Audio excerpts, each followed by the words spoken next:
I'm Nick Alcock, the owner of Alcock & Associates. One of the things I've noticed over the years is that my clients tend to ask the same questions about criminal defense and DUI.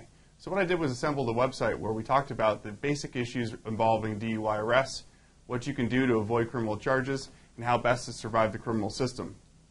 First thing that you need to know about DUI is that there are no easy answers to DUI defense. There isn't one magic thing you can do if you get pulled over for DUI that will always get you off. In fact, if you look at what the legislature has done with the law in Arizona, is they've made it tougher and tougher and tougher for us to do our job. So obviously the first piece of advice is if you're going to drive, don't ingest any alcohol before you drive, because in Arizona it's definitely a tough state to be in. The legal limit here is a .08.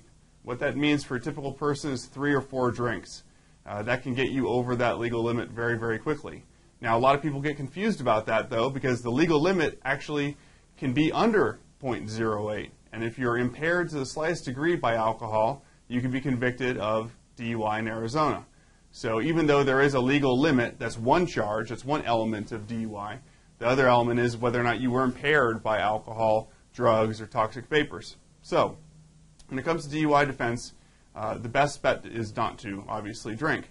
If you do get pulled over, the first thing you should say is, if you have been drinking, is that you want to speak with your attorney. And by doing that, it prevents the officer from getting into all of the field sobriety tests, the touch your nose, the count your fingers, and all that type of field sobriety testing that they do on the roadside.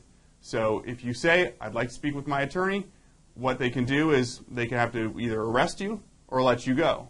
Most of the time, if the officer smells alcohol, feels like you've been drinking, senses that you are possibly impaired, they will arrest you. They'll take you down to either a van or an office somewhere, and they'll say, okay, now you have to submit to a blood or breath test. Here's the problem with that, is that when you get your license, you are already basically told you have to submit to a blood or breath test. And if you don't, you will lose your license for 1 year. And so sometimes people get confused about that advice of you don't have to do the field sobriety testing, the touch your fingers, the touch your nose, the one-leg stand. You don't have to do that, but technically you do have to submit to a breath test or a blood test, because if you say, I don't want to do this, they'll say, all right, fine, suspend your license for a period of 1 year, and then they can get a warrant to pull your blood.